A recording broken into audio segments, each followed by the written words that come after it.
आज की चेतावनी की गुरुदेव की अमृतवाणी है।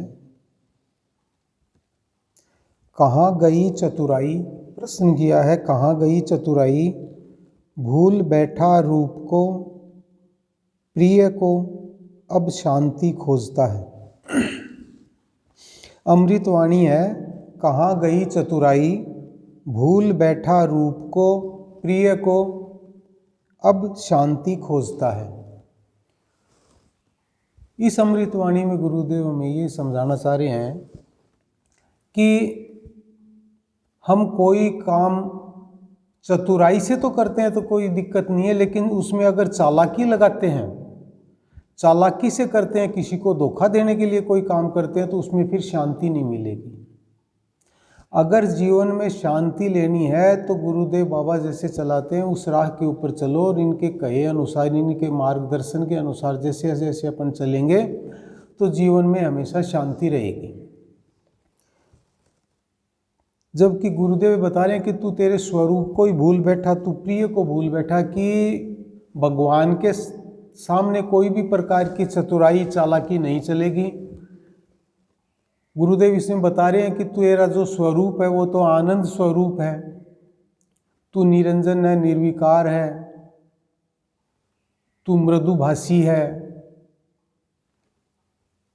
तू मेरा अंश है। उसके बाद में तू ये भी भूल गया कि तेरे को जो मानव तन मिला है उसमें तेरे को सबके लिए अच्छे कार्य करने हैं, भक्ति में, सत्संग में, इसमें तेरे को समय देना है। तो जैसा तेरे को तेरा प्रिय यानी तेरा भगवान जो तेरे को बताता है, जैसी सत्संग में तू आता तो तेरे को जो भाव दिया जाता है उस बात को तो तू गया भूल और चतुराई लगाने लग गया। तो चतुराई लगाने लग गया तो तू शांति खोजता रहे, शांति तो नहीं मिलेगी। जैसे हम सभी को पता है कि मंथरा ने चालाकी लगाई कि अगर अब राम का राज्याभिषेक होने वाला है, अगर मैं अगर कैकेयी से बात करूं कि भी तेरे को जो 2 वरदान देने के लिए राजा दशरथ ने कह रखा है, तो अगर इस टाइम पे तू वो वरदान मांग लेगी तो राम के राज्याभिषेक की जगह भरत का राज्याभिषेक हो सकता है। तो उसने तो, मंथरा ने तो चालाकी लगाई और कैकेयी ने चतुराई की, और चतुराई करने के बाद में दशरथ से वो 2 वरदान मांग लिए तो राम को तो 14 वर्ष का वनवास हो गया। तो फिर लास्ट समय तक, अपने अंतिम समय तक वो शांति खोजती रही कैकेयी, लेकिन उसको शांति नहीं मिली। ये हम सभी जानते हैं। तो गुरुदेव कह रहे हैं कि अगर चालाकी चतुराई तेरे को करनी है तो अच्छे काम में तू चतुराई कर। चालाकी से किसी का बुरा करना चाहेगा ना तो वो तेरी नहीं चलेगी, उसमें तो फिर तू हमेशा अशांत ही रहेगा। दूसरा, रामायण का ये एक प्रसंग है, रावण ने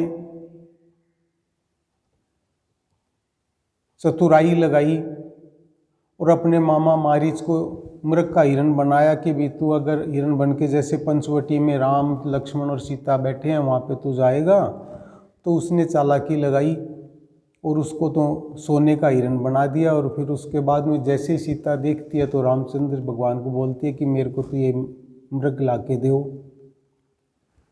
जब वो पंचवटी से मृग को लेने के लिए चलते हैं तो मृग आगे आगे भगता जाता है और वो पीछे पीछे जाते हैं और वो मृग उनके धनुष से मर जाता है। तो मर जाता है तो उसने भी उस टाइम पे, मृग ने, मारीच ने भी चालाकी लगाई कि वो बोलता है हाय लक्ष्मण।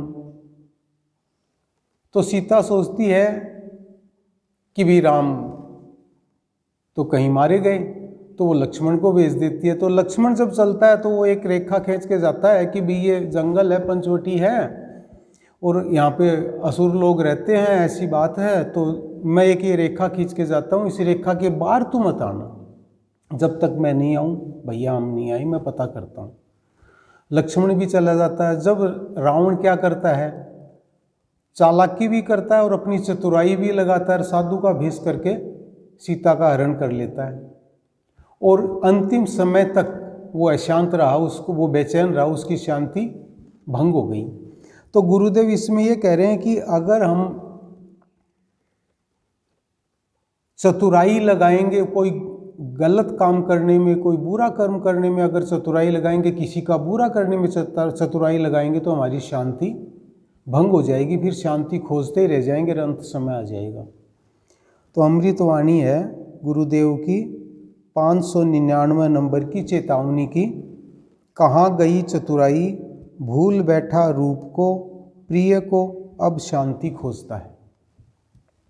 दूसरी अमृतवाणी है 600 नंबर की, तुम कैसे लोभी हो, कुछ लो भी तो, प्रश्न किया है। फिर आगे बोल रहे हैं, तुम कैसे दानी हो, कुछ दो भी तो। इसमें एक लोभी के बारे में बताया गुरुदेव ने और दानी के बारे में बताया है। अब भक्त जो होता है वो तो लोभ करता है कि भी मेरे को मेरे भगवान से ज़्यादा भाव मिल जाए, और एक साधारण प्राणी होता है वो ये सोचता है कि ज़्यादा से ज़्यादा मैं धन इकट्ठा कर लूँ, संपत्ति जायदाद कर लूँ, मेरा मान प्रशंसा हो। जैसे गुरुदेव ने संतमणि में बताया ना कि बहुत से ऐसे लोग हैं जो एक मंदिर की कोई सीढ़ी बना देंगे, कोई कमरा बना देंगे, कोई धर्मशाला बना देंगे और उस पर लिखवा देंगे टिबड़े वाला की धर्मशाला, केडियों की धर्मशाला, श्रावगियों की धर्मशाला, हमारे अमीरवासियों जी की धर्मशाला। ऐसे तो वो क्या है कि वो दान तो कर रहे हैं लेकिन अपनी प्रशंसा के लिए दान कर रहे हैं। तो उनको किस बात का लोभ है कि मेरा नाम होगा। अब गुरुदेव इसमें ये कह रहे हैं कि अगर दान करना है तो ऐसा दान करो जैसा कि कृष्ण विष्णु भगवान ने दान किया था। क्या दान किया था? सबको तो शांति दी थी, और वामन रूप धारण करके बलि से, जो बलि अपने आप को दानी बताता था, उससे 3 पैर जमीन मांग ली, और फिर 3 पैर जमीन मांगने के बाद उसको पाताल में भेज दिया। क्यों किया? सबका भला किया विष्णु भगवान ने। इसलिए भला किया कि वो देवताओं को सता रहा था, लेकिन उसके अंदर ये अभिमान था कि मैं सबसे बड़ा दानी हूं। तो गुरुदेव इसमें कह रहे हैं कि दान करो, अगर दान करके अगर अभिमान करते हो तो कुछ भी प्राप्त नहीं कर सकोगे। जब तक आप अपना अहंकार अभिमान दान में नहीं दे दोगे ना, जब तक आपको कुछ भी नहीं मिलने का। गुरुदेव इसके अंदर यही समझाना चाह रहे हैं। अब फिर पहले ये बोल रहे हैं कि तुम कैसे लोभी हो, कुछ लो भी। तो हम जैसे सत्संग में आते हैं तो गुरुदेव कह रहे हैं आप मेरी बात लो भी, मेरी बात को ग्रहण करो। वो तो ग्रहण करते नहीं हो। यहाँ पे आते हो तो कहते हो कि भी मैं, मेरा व्यापार के अंदर ज़्यादा से ज़्यादा मेरे को आमदनी हो, मेरी बहू के बच्चा नहीं है, बच्चा हो जाए, मेरे लड़के की नौकरी नहीं लगी है, नौकरी लग जाए। तो बोले आप ये चीज़ तो मांगते हो लेकिन मेरी भक्ति, मेरा भाव नहीं मांगते। तो गुरुदेव इसमें चेतावनी की अमृतवाणी है, तो यही समझाना चाह रहे हैं कि आपको समय अनुसार सब कुछ मिलेगा, लेकिन जब सत्संग में आते हो तो आप ये तो शिक्षा ग्रहण करो कि आपको भाव भक्ति भी लेनी है, सबके कल्याण की बात करनी है, परमार्थ का काम करना है। खाली स्वार्थ ही स्वार्थ में रहोगे तो फिर आप तो खाली अपने खुद के लिए काम कर रहे हो। और दानी बनना है आपको तो कोई कपड़ों का दान दे दिया, कोई पैसों का दान दे दिया, कोई अनाज का दान दे दिया, कोई वस्त्र का दान दे दिया। ऐसे अगर आप दानी बन रहे हो तो इससे तो आपका अहंकार और ज़्यादा बढ़ जाएगा। गुरुदेव कह रहे हैं कि आप मेरे से तो ले रहे हो और अपने आप को दानी बता रहे हो। मैं अगर तुम्हें नहीं दूं तो तुम कहाँ से दान करोगे? तो गुरुदेव इसमें यही समझाना चाह रहे हैं कि अगर तुम्हारे को कुछ देना है, तुम दानी बनते हो, तो अपना अहंकार मेरे चरणों में डाल दो। जब तो तुम सच्चे दानी हो, और अगर अहंकार करते रहोगे दान दे के किसी को, तो वो आपका, वो दानी नहीं हो, फिर तो आप लोभी हो। तो अमृतवाणी है 600 नंबर की, तुम कैसे लोभी हो, कुछ लो भी तो, तुम कैसे दानी हो, कुछ दो भी तो। हरि ओम। शांति शांति प्रशांति।